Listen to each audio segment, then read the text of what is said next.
Hi, I'm Lucas, And I'm Brion. and this is the Quax podcast.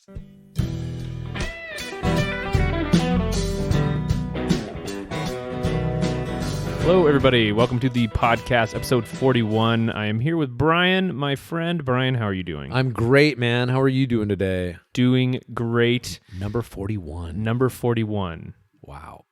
So how's it going, man? What you been up to? Not much. I just stepped on you there. No, just working and hanging out with my kid and, being a boring old man. Yeah. Well, within reason. I still mess with people everywhere I go. Cool, dude. Cool. I got to keep it interesting. How are you? Doing okay. I like how in December and right at the end of November, work slows down a little bit, so it's not as crazy getting out there and driving everywhere, so that's been nice, but other than that, it's been good. It was a madhouse in the store today. It was very crazy. It was we had 2 registers going for most of the day, which that thing's a reserve. So it was good. It was busy. Wow. In my time when I worked there, 2 registers were going all the time. I know. Yeah. Also, when I started, that's how it was. Yeah. I don't know. Sprouts. Slow and steady wins the race. Exactly. I went to a body guy today who has this table that stretches your back. And I've been so wanting him to come on and talk about it because it just makes such a big difference for my back and it could help so many people. So you strap into it and it pulls you like a Iron Maiden or whatever that. Exactly. Yeah. Like a stretch or like a what is it? What was that called? The wheel. The wheel. Break you on the wheel. It is. It's kind of like that. It's not a wheel. It's just a flat table, but it stretches your back. Makes it kind of hurts, but it really gets out old junk old injuries and that kind of thing. Dice, keys, all kinds of things that get stuck in there. Yeah, exactly. License plates. Yeah. But anyway, I'm trying to get him on to talk about it, and he's a little shy. So yeah, you can lead a horse to water. So this week I want to talk about Vitex, and I had a question about it from a listener. You might have known it as chasteberry. Have you ever taken it? I've heard of chasteberry, but I have not taken it. Yes, so it's named after the virtue of chastity. I definitely have not taken it. It's actually been used for over 2,500 years through Rome, Greece, and Egypt. And in medieval Europe, it was apparently used by celibate monks and clergymen for its reputed ability to lower sexual libido. Wow, could they really use a resurgence of chasteberry around these days and in the pulpit, or whatever you call it, the palpal? Yeah, well, when I read that, I thought, isn't that kind of cheating, though? I mean, if you take it to an extreme, right, and you're a eunuch, so you have no libido whatsoever, right? Can you really hold yourself up as chaste and moral? I don't think the 8-year-old altar boys care. Let's just make sure that I know. I'm talking more about a certain aspect of holding yourself up as moral and totally. chaste. I think it's cheating. I don't know. Maybe it's not. It is cheating in that regard. Seems like cheating to me. But it's maybe you can also say, well, this is made by God, and He's helping me in this sense. There's an argument for its use right now, of course. Right. We're saying back then, it seems. Totally. Yeah. So there's no real studies to back that up about it being a chastity agonist, I guess you'd call it. Yes. But it is fun how things get named, and maybe there's some wisdom there. So yeah. So Vitex, it's a really unique herb in that it's a hormonal action in a lot of ways is opposite to other herbs for women's issues. So there's only 3 or 4 high-quality studies on Vitex that were randomized, double-blind, and in humans. Then there's something like 30 uncontrolled European studies that report a lot of the same things that the controlled studies are saying. And finally, there's a bunch of smaller studies and in vitro studies. They all suggest, possible uses for Vitex. Those are small studies. You can barely read them if they're in vitro. Wow. You need a magnifying glass. That's a terrible joke. So that's bad. It's bad. Okay, yeah, so at its core, Vitex is used for menstrual cyclicality issues, infertility, and PMS. Things that me and you, we are intimately educated on. Right. Yeah. So Vitex has this very cool dualistic nature where at low doses, it does one thing, and at high doses, it does the opposite. Now, like I said, it's mostly for women's issues, but it does have one use for men that we can go into later. So to understand Vitex, we need to understand prolactin. Prolactin is mostly produced in the pituitary gland, and from its name is about lactation, prolactation. Makes Prolactin. sense. Yeah. So after the birth of the child, progesterone levels drop as the placenta stops supplying the mother with higher levels of progesterone. Prolactin rises, and lactation starts. And as an aside, I'll just say this drop in progesterone tends to be why postpartum depression is a thing. So progesterone and estrogen are both high at birth, but progesterone drops. The lower levels of progesterone, they no longer balance out the higher levels of estrogen. And these high estrogen levels, they kind of tank the metabolism. And so that causes you to feel, run down and sluggish and emotional and all that. So by that thinking, you could take progesterone cream if you're dealing with postpartum postpartum depression. Yeah. You could that sounds like it would be a good thing to take. Maybe. I mean, if you're breastfeeding, you don't know that progesterone cream might get in the milk. You just don't know what's going on there. Say you were using formula or something like that, though. But this is also why people grind up the placenta, put it into capsules, and take it. Oh boy, it's hard to find. I have a funny story about a friend who he was going to be the godfather of a kid, and it was like I think it was from like a traditional society or something like that. Mm-hmm. And they said part of the ceremony is he has to eat part of the kid's placenta. And like they really had him going like, yeah, this is like, if you don't do this, it's a, offense. You're not a cannibal. Oh my gosh. I know. Talk about peer pressure. Episode 41, getting into the fun stuff here. Well, the funny thing is, little aside, we actually kept, because we had a home birth, and I was like just going along for the ride on all this stuff. Sure. I had a cute hippie wife. I was on board. And we had the home birth. Immediately regretted that. And then Why? it was that's for a whole other podcast. But I'm curious now. We will get into it at a later point. But it was a long day. But your home we never had looks the same. Never the same. But we kept the placenta, and it was in our freezer for longer than I care to say. And I was like, can we please do something with the placenta? I'm glad she didn't say, we're going to make capsules next weekend. No, it went into it went under an orange tree, and we planted the placenta with an orange tree. Wow. Yeah. But now I'm like going, well, I guess we are kind of eating it when we have the oranges, and they are blood oranges. So, all right, moving on. So prolactin is not just for lactation.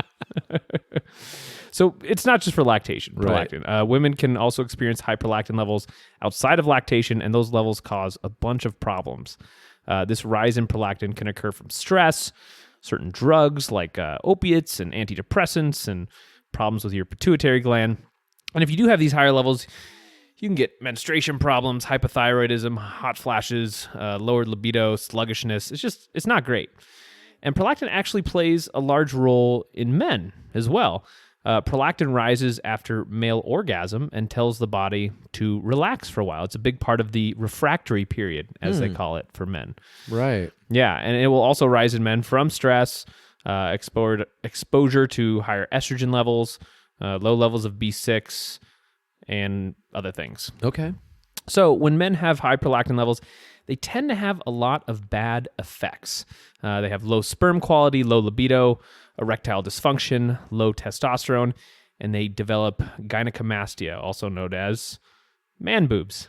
Okay. Yeah. I'm familiar. So a good rule of thumb is that if you are chronically stressed out, if it's chronically stressed for a man, it will probably raise prolactin levels. So for men, prolactin tends to be a bad thing that you want to lower, as well as women. All that's to say, high prolactin levels outside of lactation, generally not a good sign for men or women. Okay. Got it. And those levels are usually associated with all kinds of poor symptoms and poor problems and all that stuff. Okay. Now, if you go to a doctor and you have high prolactin levels, they might think you have a pituitary tumor or something else was going wrong. But they might prescribe you a drug like bromocriptine, which lowers prolactin by increasing our old friend dopamine. So dopamine, which we've been talking about for a while now, inhibits the release of prolactin. So this actually gives us kind of a bit of a big picture via dopamine and prolactin how they're interacting with each other. So remember, what dopamine does, it propels you towards goals, increases sex drive and libido, makes you focus, increases your metabolism. Prolactin makes you sluggish, lowers your sex drive, decreases your metabolism. Bad. Yes. Good, bad, exactly. So getting back to Vitex, what does it do? Well, Vitex lowers prolactin by increasing dopamine and also increases progesterone. So this is going to help all those issues we just mentioned that women get with high prolactin. In one of the few high-quality studies, they looked at around 100 women who had no menstruation, luteal insufficiency, which is when the uterus does not properly prepare for pregnancy, and idiopathic infertility. Vitex worked significantly better than the placebo, and 15 women became pregnant within that study. And there's also there's also 2 other strong studies that found similar results. So there's strong evidence that that Vitex can help with infertility and menstrual cyclicality issues. But what about PMS? Well, PMS can have different causes. Sometimes it can be caused by prolactin being elevated, but it can also be caused by an imbalance between progesterone and estrogen. And this is kind of what the research tells us. So for some women, Vitex can really help with PMS. Some it doesn't help with. So there was another high quality study. They looked at Vitex, they looked at PMS, took 180 women, gave them placebo or Vitex for around 3 months. The participants took a PMS self-assessment test looking at irritability, mood alterations, anger, headache, breast fullness, and other menstrual problems, including bloating. Around 50% of the women in the treatment group improved in their self-assessment over 3 months, with only 25% improving in the placebo group. So Vitex can definitely help with PMS as well. Very good. So I went and looked around for some stories about people taking Vitex online, and I found a few that I want to share. This was for a Vitex pill that was 400 milligrams, 350 of which was just the pure powder of Vitex, and then 50 milligrams of the extract. Okay. So this was her story.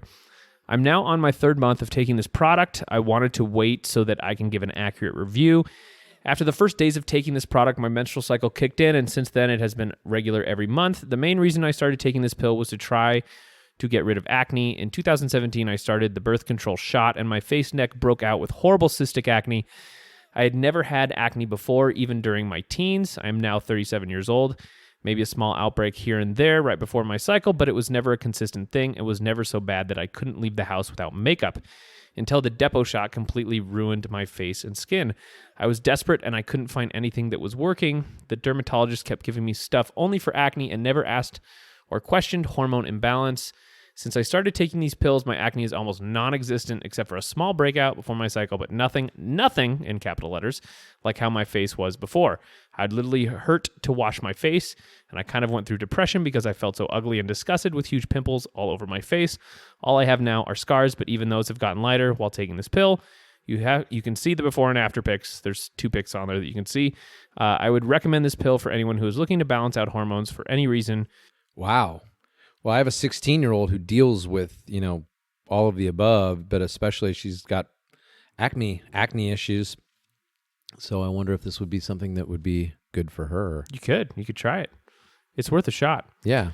So there's another one from that same product.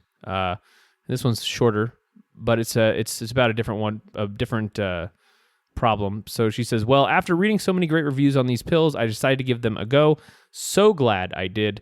An absolute treasure for me because I have not been ovulating and my periods have been so weird. We've been trying for a baby for the past 5 months and have not been blessed yet, praying these work, but so far, so great. Update. Oh my goodness, after taking this daily for about 3 weeks, we received a positive pregnancy test April 19th.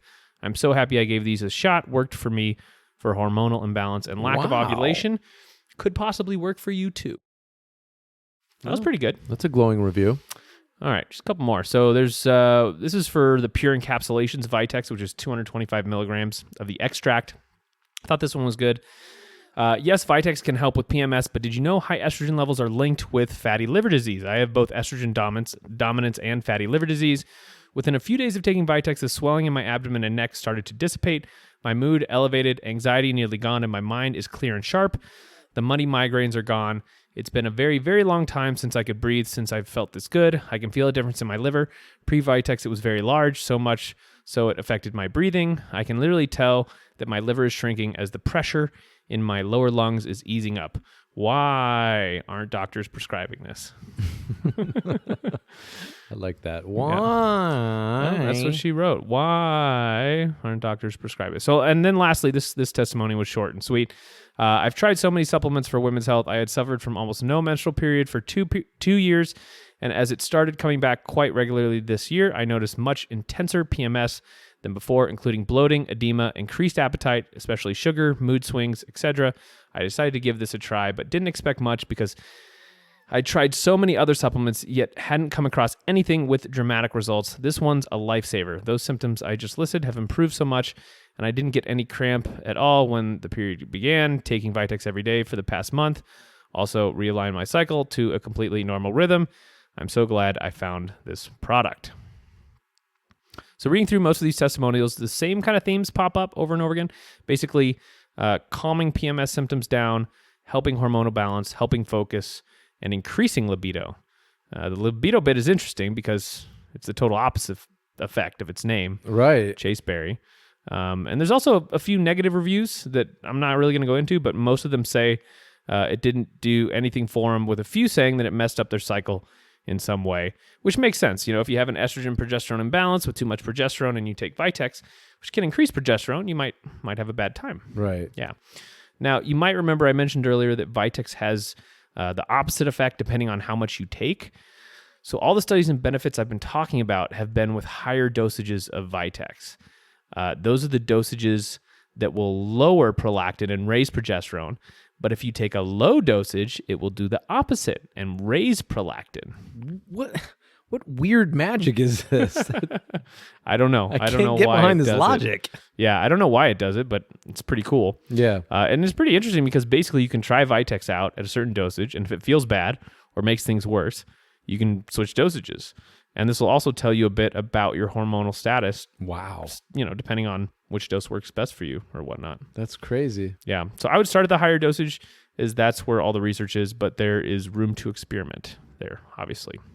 So to wrap things up, you know, if you're interested in taking it, here are some guidelines. You probably want to take more than 225 milligrams. If you take the extract, you need less. If you take just the powdered herb, you're going to need a little more. I think the pure encapsulation one, I mentioned the 225 milligram extract, is probably pretty good.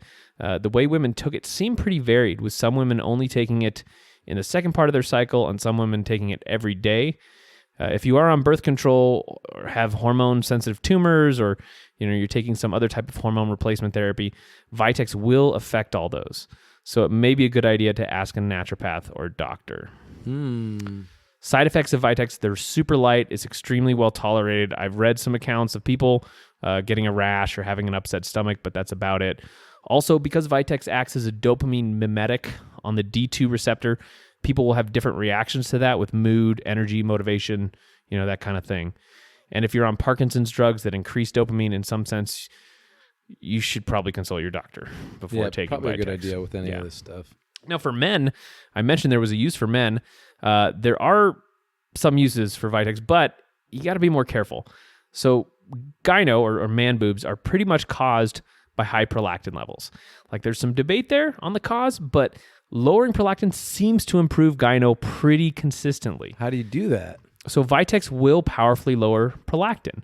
There is a study that compares Vitex to a drug called bromocriptine, which is a prescription drug that lowers prolactin. Very scary sounding drug too. Yeah, it is a little scary sounding, but they have similar strengths over 3 months, which is amazing because bromocriptine has some nasty side effects that Vitex does not. So if you are prescribed bromo, Vitex is a way better option. However, Vitex also raises progesterone, which for men, it can lower your testosterone, your androgens. So it could be a feminizing thing. Ooh. Yeah. So hey. I looked at accounts of men taking Vitex, and it just seemed really mixed. Like, there were some people who really liked it, some guys who really liked it, but there was some guys who were like, no, this is really strange for me. I'm off. Yeah, because I was like, I'll give this a shot. And then you're like, but it will do this and this. I'm like, wah, wah. Yeah, I mean, it'll up progesterone. The thing is, if you're low progesterone as a man, you can have low progesterone. That might be a really good thing. You might feel great. Yeah. Or if you have higher progesterone, you might feel terrible. It might nuke your libido. I mean, so Only one way to find out. You got to try it. Yep. Yeah, pretty much. So just, tread carefully. Do you want? Have you been on the fence or thought about taking this for any reason? I've thought of trying it, but I'm guessing the dopamine part will work on me better than the progesterone part. Okay. And so it'll probably increase my libido, and I don't know if I'm looking to do that right now. But I probably will try it at some point in the future. Well, I was saying because we can do a little test trial, try it for like a month, 5 weeks, or whatever it is, and then we come back and report in if you were up. We for that. could. We could just try it for a week. Let's do that. Yeah, you want to? Yeah. See what happens? Let's do it, and then we can report back to everybody what we got. All right. And if I like it, which I may, I'll keep going with it. I'll keep rolling with it. Okay. But let's I actually think I might have some here. Yeah, let's compare it. Let's do that. All right, let's try it. Perfect. Cool. So, there's very little downside for women. For guys, it might be a little bit more iffy, but Oh, great. yeah. I just committed to this thing too. Excitedly, I might add. Yeah. Toss a coin. Yeah, well, if it makes me sick and I don't feel well, I'll stop taking it. All right, sounds good. All right, man. Cool, man. That's all I got on Vitex. I like it. I'd never really heard too much about it or chasteberry, so Chasteberry. Yeah, it is really interesting. One thing that I find that's interesting is when you read old accounts of like herbs, a lot of times they do the opposite of what they are being used for today. right. It's so strange how that works. And I don't know if maybe they just have lower quality stuff back then. And so like with chasteberry, maybe it's doing the opposite at a lower dose than it would at a higher dose. Mm-hmm. But it's just something really strange that I find often when you hear about what stuff was used for back in the day versus what it's used for now. Complete opposites sometimes. Yeah. It's Or just different. Or just different stuff or opposite, It's just weird. I don't get it. And they seems to have more research today than we can go back and really validate any research from 200 years ago. Yeah, and it was just a bunch of monks, probably word of mouth, like, here, take this chasteberry. Or maybe it was like a hazing ritual. Oh, you're having problems with libido. Yeah, take this chasteberry. Where are they from? I don't know. I was trying to do Irish, but then Scottish got in there, and then Indian got in there, and it just went all wrong. Chasteberry is for everybody. That's right. Cool, man. I like it. All right. I'll see you next time. Yep. Thanks, everybody, for listening. www.quaxpodcast.com. If you want to shop through our Amazon portal, send us an email at quaxpodcast@gmail.com if you have questions, concerns, or want to suggest a topic. Thanks, everybody. Thanks, guys. Be well.